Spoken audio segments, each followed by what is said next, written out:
Amigos queridos, Jesus é o nosso mestre, modelo e guia da humanidade. E nós o buscamos nesta hora. Sê conosco, Senhor. Verte seu olhar sobre nós, a humanidade da terra, e infunde em nossos corações as vibrações da paz e da esperança. Permita, Senhor, que em seu nome possamos estar, mergulhando nosso pensamento em verdades de vida eterna, estes clarões de luz que iluminam as nossas consciências, que alentam o nosso coração e nos infunde o vigor do bom ânimo. Permita, Senhor, que os Espíritos amigos, responsáveis por este Evangelho, possam encontrar em nós as sintonias favoráveis e que estes amoráveis benfeitores, que solenemente se apresentam nesta hora, encontrem todos os corações reunidos em seu nome a receptividade necessária. É com esperança e fé em nossos corações que iniciamos as reflexões sobre o Evangelho desta manhã. Abençoa-nos, proteja-nos, amigos queridos, e guarda-nos em sua paz, hoje e sempre. E que assim seja, Senhor.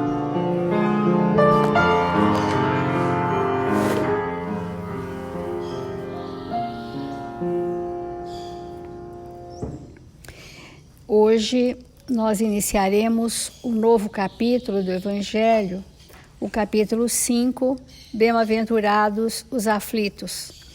Nós escolhemos esse capítulo porque sentimos que pode atender às nossas necessidades da humanidade hoje na Terra, e que esse capítulo, se bem refletido por nós, poderá percorrer todo esse ano. Nós cremos que talvez esse ano e uma parte do outro ano nós falaremos dos temas das mais importantes orientações que recebemos do mundo espiritual, como justiça das aflições, causas atuais e anteriores às aflições, esquecimento do passado, motivos de resignação. Falaremos bastante sobre o suicídio e a loucura. Falaremos que a felicidade não é deste mundo, perda de pessoas precoce, que é um perfil agora da humanidade, tormentos, os mais diferentes tormentos e transtornos possíveis, né? E as provas voluntárias. Enfim, é um tema bastante abrangente e acreditamos ser bastante atual. Então nós vamos iniciar hoje pelo item 1 do capítulo 5, que diz assim: Bem-aventurados os que choram, porque serão consolados. Bem-aventurados os que têm fome e sede de justiça, porque serão saciados. Bem-aventurados os que sofrem perseguição pela justiça, porque o reino dos céus é para eles. Não é de fácil compreensão o Sermão da Montanha.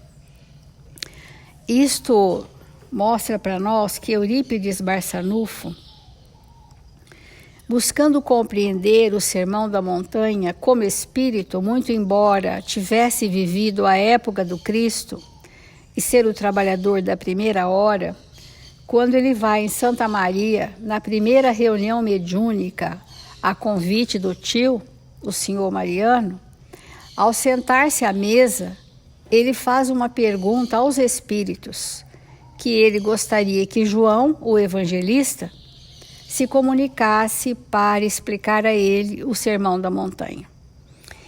E o João Evangelista assim o fez prontamente e trouxe um manancial de compreensões sobre o Sermão da Montanha ou Sermão do Monte, como queiram. E curioso é que essas reuniões têm um registro. Era registrado literalmente como uma ata todas as palavras e vírgulas que todos falavam. E esses livros ficaram guardados 90 anos, até que Alzira pôde então transcrever essas mensagens, mas esta do Sermão da Montanha não existe lá.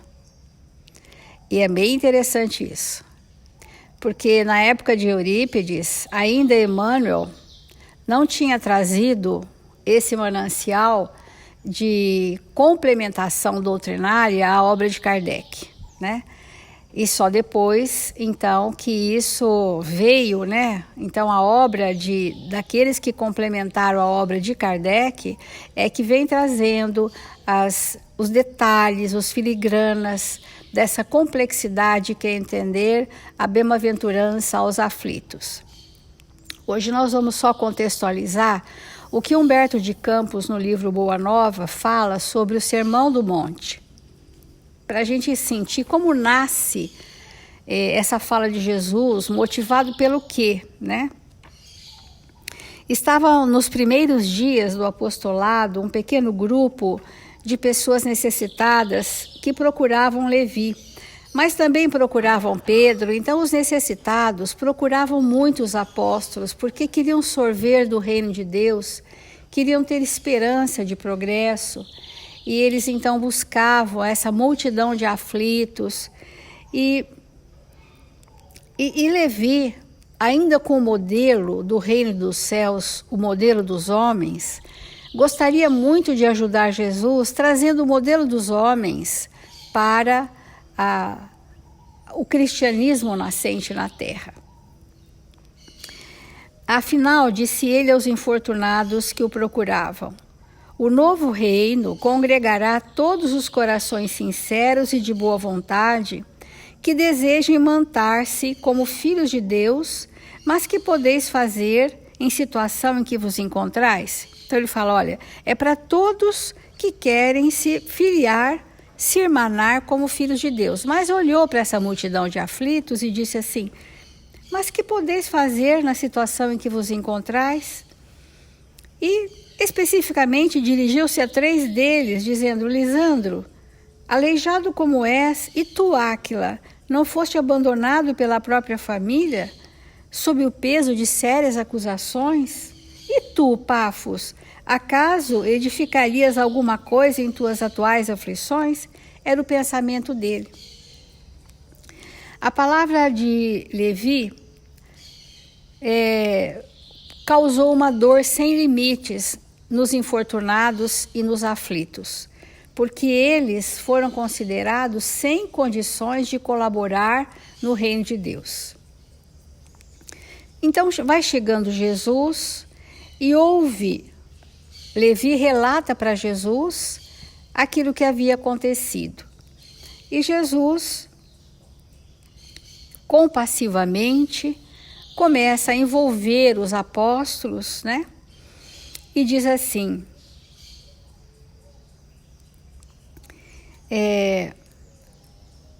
no entanto, Levi, precisamos amar e aceitar a preciosa colaboração dos vencidos no mundo. Então, nós precisamos fazer uma diferença entre os vencidos no mundo e aqueles que vencem o mundo segundo o olhar materialista. Se o Evangelho é a boa nova, como não há de ser a mensagem divina para eles, tristes e deserdados na imensa família humana? Os vencedores da terra não necessitam de boas notícias. Então ele faz. O Sermão da Montanha, ou o Evangelho de Jesus, é para os vencidos no mundo, porque estes vencedores da terra não necessitam de boas notícias. Nas derrotas da sorte, as criaturas ouvem mais alto a voz de Deus. Vamos trazer para nós. Quando nós estamos passando um problema, uma dor, uma dificuldade, nós não ficamos super mais sensíveis à dor do outro sobre aquele aspecto? Nós ficamos sensibilizados, não é? Então, estes que estavam nas expiações, provas e expiações, que era o caso destes que buscavam Jesus, provas e expiações extremadas, eles buscavam Jesus porque estavam abertos e receptivos à boa nova, às novas mensagens, às mensagens de esperança, que seriam bem-aventuranças, que seria a progressividade da esperança para quem passasse por provas e expiações muito difíceis. Então vamos verificar na nossa vida se isso não procede.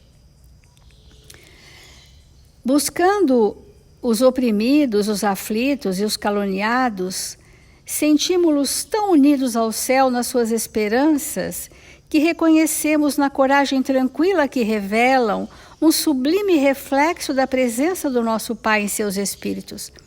Muitas vezes uma pessoa passa por uma prova dolorosa, expiações muito difíceis, e que nós vamos ao encontro dessas pessoas e nós é que saímos consolados.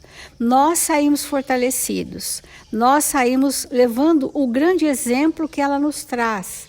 Porque estando preparado para as suas provas, porque ninguém passa o que não está preparado, estando preparados, eles revelam Deus em si, revelam as leis divinas em si mesmo. Já observaste algum vencedor do mundo com mais alta preocupação do que a de defender o fruto da sua vitória material? O vencedor do mundo é esse que está encantado com as questões do mundo. Então Levi entra numa profunda introspecção. Levi é desses apóstolos máximos de Jesus, que no Evangelho vem com o nome de Mateus. E o Mateus é o espírito que mais detalhou no Novo Testamento as boas novas do reino. Ele trouxe mais detalhes e tal era o quanto ele estava mergulhado ali na convivência com Jesus.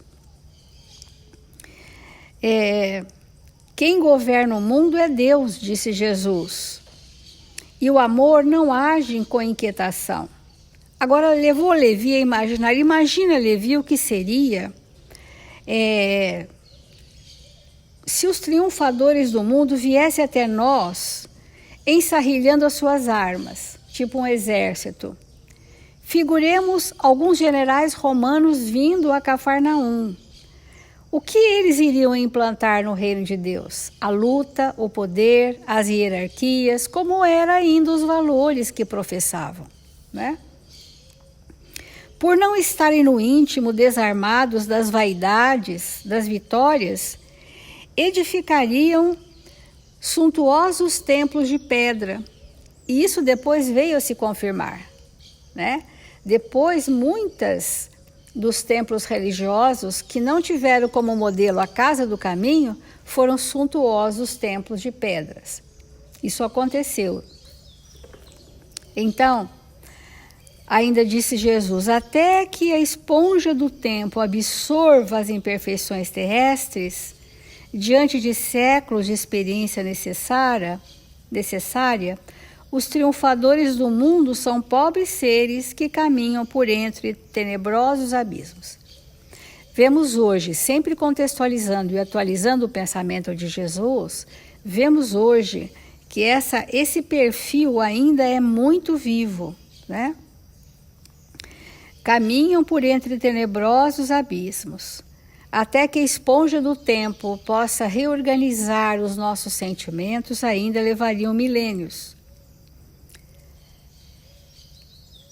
Então, fala Levi, é necessário amemos intensamente os desafortunados do mundo. Suas almas são a terra fecundada pelo adubo das lágrimas e das esperanças mais ardentes, onde as sementes do Evangelho desabrocharão para a luz da vida. Estes, os mais sofridos, mas que já tinham no espírito a busca de algo que os alentasse intuitivamente, cimantaram na psicosfera do Cristo, estes foram os primeiros bem-aventurados.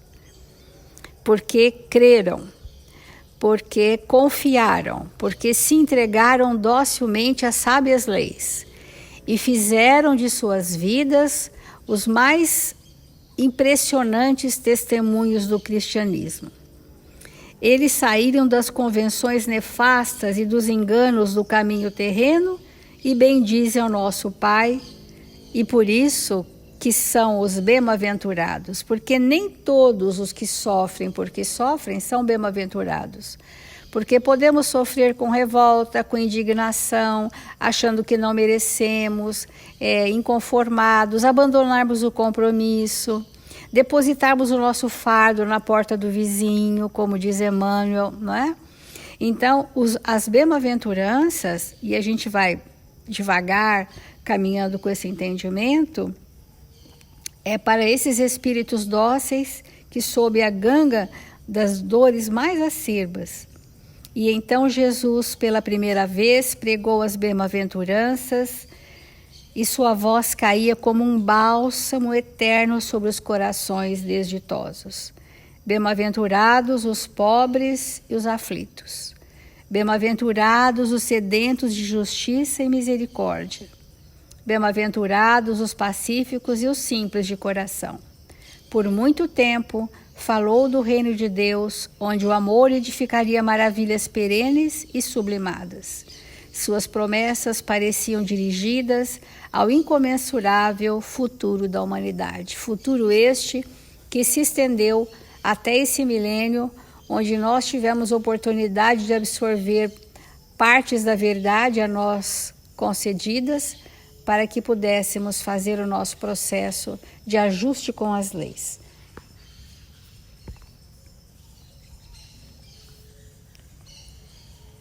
Esse novo capítulo que nós estamos iniciando, Bem-aventurados aflitos, do capítulo 5 do Evangelho segundo o Espiritismo, ele é muito oportuno para esse momento da Terra, porque a humanidade, sobre algum aspecto, como um todo, encontra-se em aflição. E essa aflição, ela precisa ser compreendida para que nós possamos dar real aproveitamento a tudo aquilo que nos acontece na Terra. E esse capítulo, ele comenta, os 2 primeiros itens, comenta propriamente dito o Sermão da Montanha, e o 3º item fala sobre as aflições, a justiça das aflições. E como a Célia falou, nós estamos fazendo hoje um preâmbulo para que possamos ampliar o nosso entendimento sobre essa questão. Quando nós estamos em aflição, nós perguntamos geralmente, é justo? Será que é justo passarmos por aquilo que estamos passando? Geralmente a pergunta é essa. Só que nós abordamos a palavra justiça com um entendimento muito acanhado do que realmente seja a justiça. Então, será que nos mundos elevadíssimos dos espíritos puros e puríssimos, será que ali tem justiça? Ou a justiça, ela é feita para os mundos como os nossos, de provas e expiações, onde existem os juízes, os promotores, os advogados, aqueles que lidam com a justiça humana. E depois que a gente evolui, não precisa mais da justiça. É uma pergunta que nós precisamos fazer para nós. Será que a justiça de Deus é semelhante à justiça dos homens, que existe para dar uma certa ordem e condenar aqueles que erram e dar sentenças? Será que justiça no entendimento divino é isso. Porque quando nós olhamos para um mundo bem primitivo, onde a humanidade está começando, onde os animais são transferidos para mundos onde vai acontecer aquela metamorfose de passar do animal para o humano. Então, nesses mundos, dá para a gente imaginar que existem corpos meio misturados, com características misturadas entre humanos e animais. Será que nesses mundos, onde a consciência não está desperta, onde a razão ainda não foi inaugurada naquele princípio inteligente, ali há a justiça? Como que a justiça se opera? E no mundo dos animais? E das células? E da matéria? Né? Como que é? A justiça como é essa justiça? Então, é importante nós refletirmos sobre isso, porque o Espiritismo nos traz uma lei que resume todas as outras, que é justiça, amor e caridade. Então, fazendo esses questionamentos, para que a gente possa ampliar o que realmente seja a justiça, é importante que nós possamos compreender que ela nos rege todo o tempo todo, para conduzir, entre outras questões criadas por Deus, a nossa perfeição possível em humanidade. A justiça tem essa finalidade. E quando nós lemos o item 1, bem-aventurados os que choram, porque serão consolados, é bem claro no Evangelho, é bem claro que quando o espírito chora, e ele pode ter a sua inteligência, a sua consciência empanada, ele está sobre a misericórdia de Deus, chamada justiça. Quando o espírito chora ante uma situação difícil, nele está sendo operada a justiça, o amor e a caridade de Deus. Então, é evidente que quando Jesus pronunciou essa frase, que o espírito é bem-aventurado quando ele está aflito e chora, ele está falando daqueles momentos em que nós estamos fazendo o melhor de nós e estamos sendo submetidos a determinadas circunstâncias ou situações que vão nos levar ao progresso do espírito. Então, quando Jesus fala bem-aventurado os aflitos, ele está falando das aflições que inevitavelmente vão nos levar a um patamar mais elevado do que aquele que nós nos encontramos. Quando, por exemplo, nós choramos por alguém que amamos muito, e retornou ao mundo espiritual, muitas vezes aquele choro é um choro de aflição. Mas nós estamos submetidos a um processo de reencarnar e desencarnar. Para quê? Para que nós possamos, de maneira consciente, nos melhorarmos cada vez mais e o mais rápido possível, para que possamos adentrar num novo tempo do espírito, onde não mais vai ser necessário a reencarnação e, portanto, nós não vamos mais viver o adeus àqueles que amamos.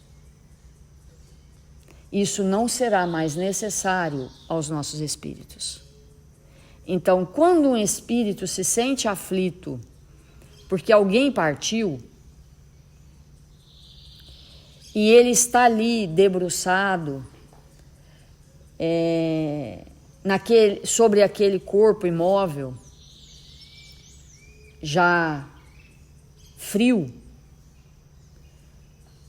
e ele se conscientiza, vai chegar um dia que nós vamos viver uma vida em que não mais nos despediremos uns dos outros.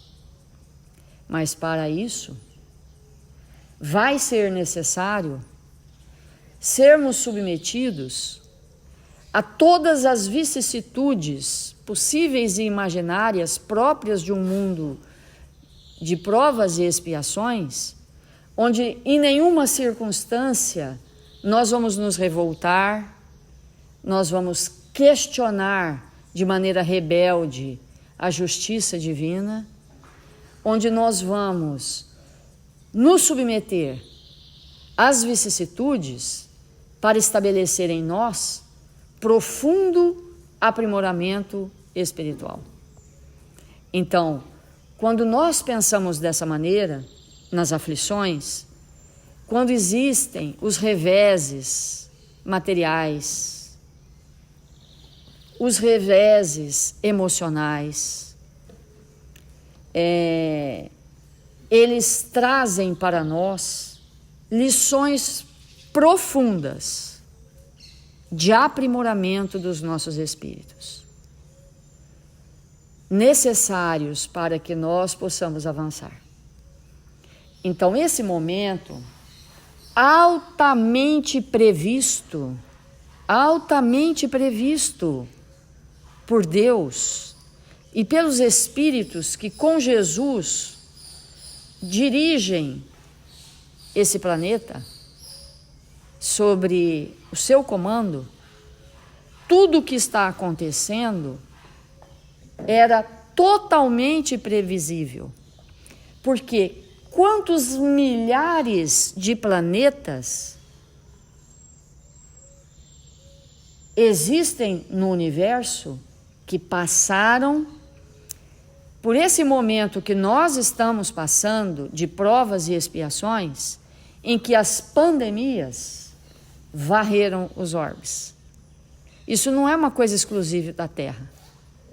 Os mundos de prova e expiação, quando eles vão mudar de faixa, eles são varridos por tempestades magnéticas formadas pelas densidades próprias do pensamento e das vibrações do modo de sentir dos espíritos que insistem por milênios em permanecer num estado de ignorância, de orgulho e de egoísmo. Então vai chegando um tempo que o acúmulo destas vibrações desajustadas às leis desestabilizam completamente o orbe. E ali os seres humanos entram em contato com a consequência dos seus próprios atos, de tudo aquilo que eles produziram. Então hoje, muitas pessoas estão aflitas, mas não são bem-aventuradas. Estão aflitas porque estão vivendo a consequência dos seus atos. E isso não é a aflição do bem-aventurado. Nós vamos ver isso ao longo dos nossos estudos. Muitas pessoas estão aflitas, simplesmente por estarem submetidas às leis de causa e efeito. Estão entrando em contato com aquilo que produziram, nesta existência ou em outras. A causa das suas aflições podem ser atuais ou pregressas. Então, nesse momento da humanidade, tudo que nós estamos vivendo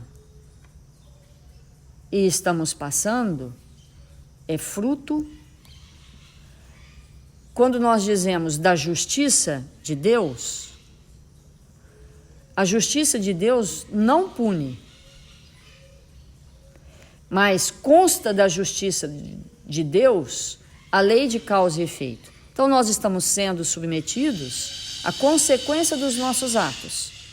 E Deus, na sua misericórdia, nos ampara e nos protege para que essas consequências, muitas vezes dramáticas, não cheguem até nós de uma forma desesperadora. Então, nesse tempo em que nós vamos estudar as aflições, seria muito importante, muito importante, que ao finalizar o capítulo, nós possamos ter a máxima lucidez com relação às coisas que nós estamos passando, identificar, bom, isso que eu estou passando é consequência do meu ato. Isso que eu estou passando é a causa atual da minha aflição. Isso que eu estou passando é causa anterior. Isso que eu estou passando é uma necessidade evolutiva para que eu suba de patamar evolutivo. Né? Não tem nada a ver com causas anteriores e nem atuais, mas são necessidades evolutivas. Porque quando alguma coisa nos acontece, que nós conseguimos, com a luz da razão, compreender o porquê, o aproveitamento é total. E aproveitando aquilo que está nos acontecendo, nós nos iluminamos. Então, esse entendimento, ele é extremamente importante. Cada mínimo movimento que acontecer comigo, em que eu sentir uma mínima instabilidade, em que eu sentir um reflexo mínimo de aflição, eu perguntar e conseguir responder sozinha ou com auxílio de alguém o que está acontecendo, se nós fizermos esse exercício, num tempo muito reduzido, nós vamos entrar num nível de consciência que vai nos permitir vivermos na Terra momentos de profunda alegria ao espírito, mesmo ante a muitas dificuldades. Então, com isso, nós vamos encerrar a nossa fala e fazer a nossa prece.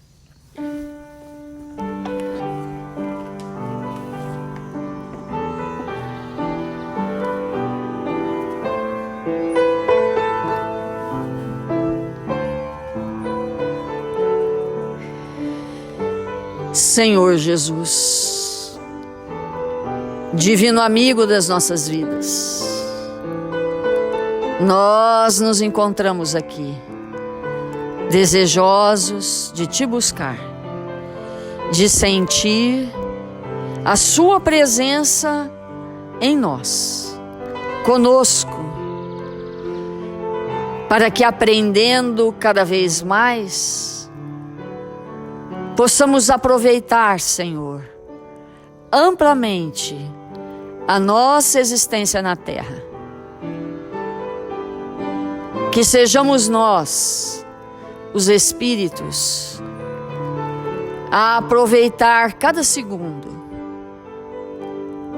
para vivermos de acordo com o seu amor, de acordo, Senhor, com o seu evangelho e com as leis sábias e justas do nosso Pai, que nos criou para a perfeição e nos guia com todo o seu amor.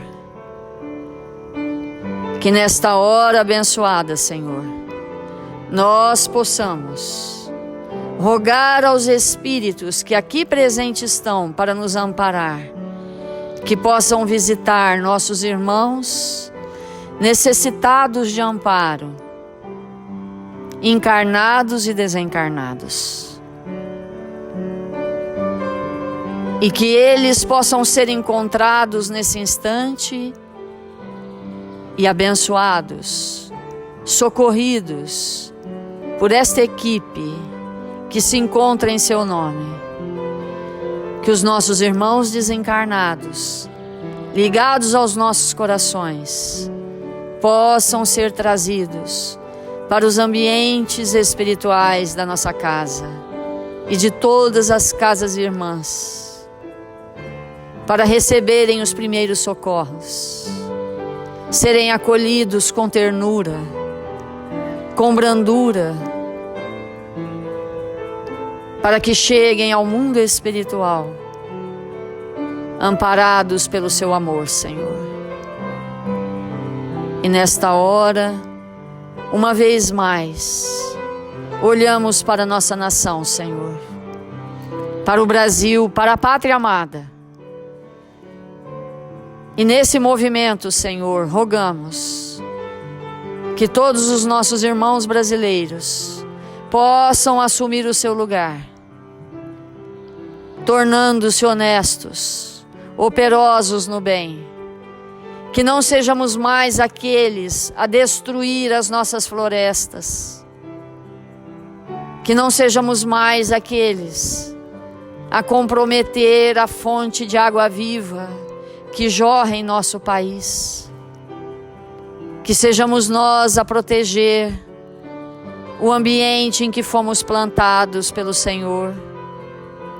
Que possamos operar no bem e na verdade, aonde quer que nos encontremos. Que o Senhor nos abençoe e nos fortaleça, hoje e sempre. Que assim seja.